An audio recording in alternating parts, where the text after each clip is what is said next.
बंधाकोबी शीत दिने बंधाकोबी तो समस्ते तैयारी करती। तेबे मु केमिति बंधाकोबी तैयारी करे? मो साई पड़िशा समस्ते इच्छा करती ए बंधाकोबी तरकारी खाइबा पई। शीत दिने परिबा बजार कौन घरे घरे बंधाकोबी और फुलकोबी देखी देखी जदि बोर हो जाउछंती ताहले मोर ए बंधाकोबीर रेसिपीटी देखि तैयारी करंतु। रुटी किंबा परोटारे एकदम मजा आसी जिवो खाइबा पई। सेमिति भी शीत दिनिया बंधाकोबीर बास्ना और तार मजा भी अलगा ना कौन दर्शक बंधु?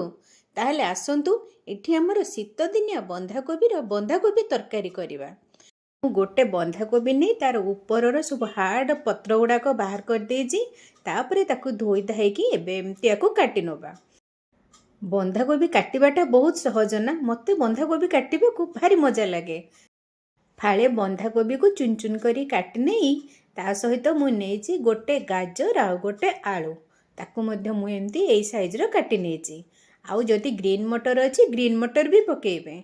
एटा बंधाकोबी रे सब शीत दिनिया परिबा पकेइले भारी टेस्ट आसे।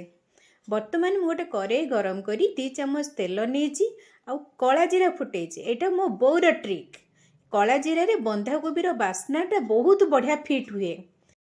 तापरे कटा बंधाकोबी आ जो आलू गाजर पकईथिले ताकू पकई अल्प टिके लूण दे आमे याकू मीडियम फ्लेम रे 5 मिनिट भाजिबा जेमती कि परिबार पानी अंशतक सब मरीजिव आउ आमको पाणीचिया लागिबनी आउ कला जीरा रो बास्नाटा एई समय रे बंधाकोबी सहित मिसिजिव। आपण गोटे थर कला जीरा फुटे एमती ट्राए करंतु आ कमेंट्स रे लिखंतु केमती लागुची। हाँ, मो चैनल को जदि सब्सक्राइब करी नाहंती ताले सब्सक्राइब करी दियंतु, बेल आइकन को मध्य प्रेस करी दियंतु। आउ जदि फेसबुक रे देखुछंती ताले मो फेसबुक पेज को फॉलो कर नेबे। कोबी को 5 मिनिट भाजी सारला परे ताकू पुनी गोटे प्लेट को बाहर कर नबा। पुनी से करेई बसेई आमे एथिरे और 3 ରୁ 4 चम्मच तेल दबा। तेल देकी मु एठी गोटे चम्मच चीनी गरम करिछि। चीनी जते बेले लाल लाल हे आसीबो मु गोटे तेजपत्र आ गोटे पियाज को चुन चुन करी भाजिछि। पियाज ब्राउन हो गला परे मु एठी देछि 3 चम्मच अदा रसुण पेस्ट। वर्तमान आम अदा रसुण पेस्ट को मीडियम फ्लेम रे आमे टिके कसेबा जेमती टिके तेल छाड़ी आसीबो।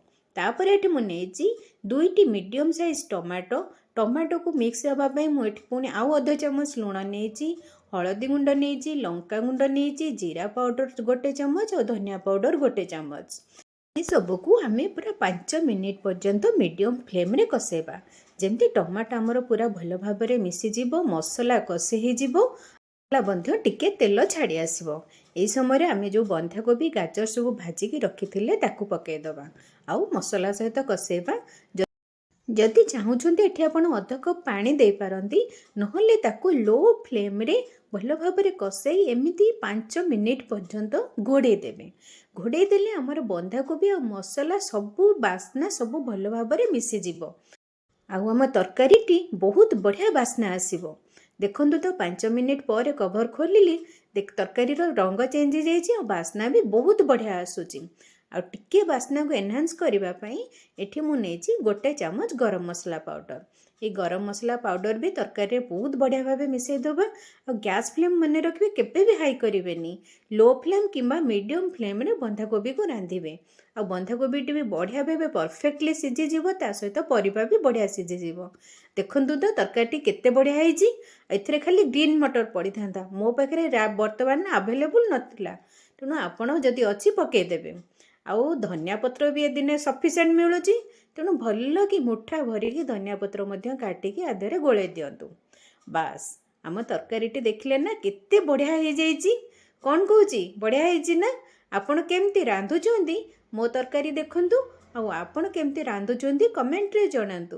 बास ए गरम गरम बंधाकोबी सांगेरे गुआ घिहर गरम गरम परोटा किंबा रुटी जहाँ भी खातु, भात भी खातु, मजा आसी जीवन ना।